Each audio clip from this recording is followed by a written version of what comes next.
ជំរាបសួរបងប្អូនទាំងអស់គ្នាសូមស្វាគមន៍មកកាន់ The Student News ព័ត៌មានសម្រាប់និស្សិតថ្ងៃនេះយើងនឹងនិយាយអំពីសាកលវិទ្យាល័យនៅក្នុងប្រទេសកម្ពុជាមួយដែលមានវ័យចំណាស់ហើយមានកេរ្តិ៍ឈ្មោះយ៉ាងល្អផងដែរនោះគឺសាកលវិទ្យាល័យភូមិន្ទភ្នំពេញ Royal University of Phnom Penh ឬហៅកាត់ថា OUPP នៅពេលដែលខ្ញុំធ្វើការសួរនាំដល់សិស្សនិស្សិតអំពីថាហេតុអីបានគេចង់រៀននៅសាកលវិទ្យាល័យភូមិន្ទភ្នំពេញគេបានឆ្លើយថាគឺដោយសារតែបរិយាកាសមានទីធ្លាធំទូលាយមានធម្មជាតិមានស្មៅមានបឹងហើយមានគ្រូបង្រៀនដែលពួកគាត់ជួយគាំទ្រដល់សិស្សលើសពីកម្មវិធីសិក្សាទៅទៀត OUPP ក៏មានក្លឹបសិក្សាក្លឹបស្រាវជ្រាវដៃគូទាំងក្នុងនិងក្រៅស្រុកជាតិនិងអន្តរជាតិដែលជាការផ្ដល់ឱកាសយ៉ាងល្អសម្រាប់សិស្សនិស្សិតធ្វើការទំនាក់ទំនងជាមួយសិស្សនិស្សិតដែលបានរៀនចប់ឬក៏សាលានានាដែលគេបើកចំហឱកាសយ៉ាងធំទូលាយសម្រាប់សិស្សនិស្សិតនៅឯសាកលវិទ្យាល័យភូមិន្ទភ្នំពេញបន្ថែមពីនោះទៅទៀតសាកលវិទ្យាល័យនេះគឺមិនមែនមានតែបិចសភៅតែប៉ុណ្្នឹងទេក៏មានក្លឹបកីឡាហើយបណ្ណាល័យដែលមានតាមសួនអីហ្នឹងគេបង្កើតបង់បង្កើតតុសម្រាប់សិស្សជជែកនិយាយគ្នាលេងដើម្បីបង្កើនជំនាញខាងផ្នែកទំនាក់ទំនង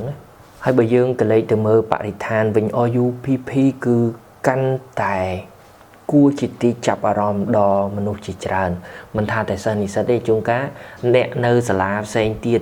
ហើយមនុស្សដែលធ្វើការរួចហើយពួកគេជួនកាលគេចង់ទៅអង្គុយលេងនៅក្នុងទីធ្លា OUPP ផងដែរដោយសារតែធម្មជាតិដោយសារតែការអនុញ្ញាតឲ្យមនុស្សបាទមាន experience មានបទពិសោធន៍ជាមួយនឹងបរិយាកាសស្ងៀមស្ងាត់នៅឯកណ្ដាលទីក្រុងដែលពិបាករើមែនតើណាសាកលវិទ្យាល័យភូមិន្ទភ្នំពេញ OUPP ត្រូវបានកសាងឡើងក្នុងឆ្នាំ1960ដែលជាសាកលវិទ្យាល័យមួយដែលធំហើយនឹងមានវ័យចំណាស់ជាងគេក្នុងចំណោមសាកលវិទ្យាល័យផ្សេងៗទៀតនៅក្នុងប្រទេសកម្ពុជាសាកលវិទ្យាល័យនេះបានដើរតួនាទីយ៉ាងសំខាន់នៅក្នុងការផ្តល់ការអប់រំ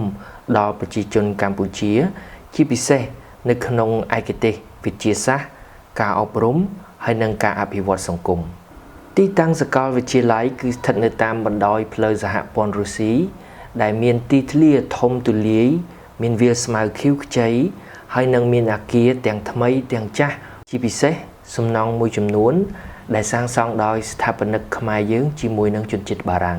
សាកលវិទ្យាល័យភូមិន្ទភ្នំពេញ OUPP បានផ្ដល់ជូននៅកម្មវិធីសិក្សាជាច្រើនដែលរួមមានបរិញ្ញាបត្រនិងអនុបណ្ឌិតនៅក្នុងឯកទេសការអប់រំចិត្តសាស្ត្រព័ត៌មានវិទ្យា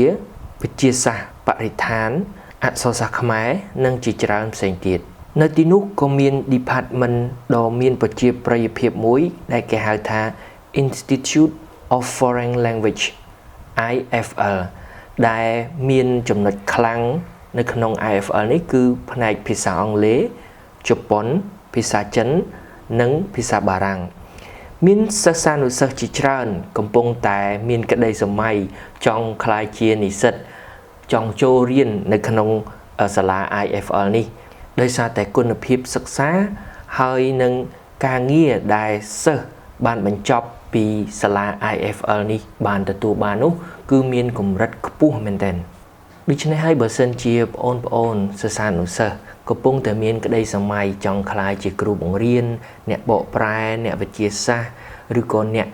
ជួយផ្លាស់ប្ដូរសង្គមឬក៏ហៅថាអ្នកជួយអភិវឌ្ឍសង្គមនោះRoyal University of Phnom Penh សាកលវិទ្យាល័យភូមិន្ទភ្នំពេញគឺជាកន្លែងដែលឥតខ្ចោះសម្រាប់បងប្អូនឈានជើងចូលហើយចាប់ក្តីសម័យទាំងនោះបើសិនបើបងប្អូនជានិស្សិតកំពុងតែរៀននៅសាកលវិទ្យាល័យភូមិន្ទភ្នំពេញ OUPP សូម comment នៅខាងក្រោមហើយប្រាប់ពីមូលហេតុហើយជួយប្រាប់ផងថាហេតុអ្វីបានជាស្រឡាញ់ OUPPឬក៏បងប្អូនកំពុងតែមានចម្ងល់ហើយចង់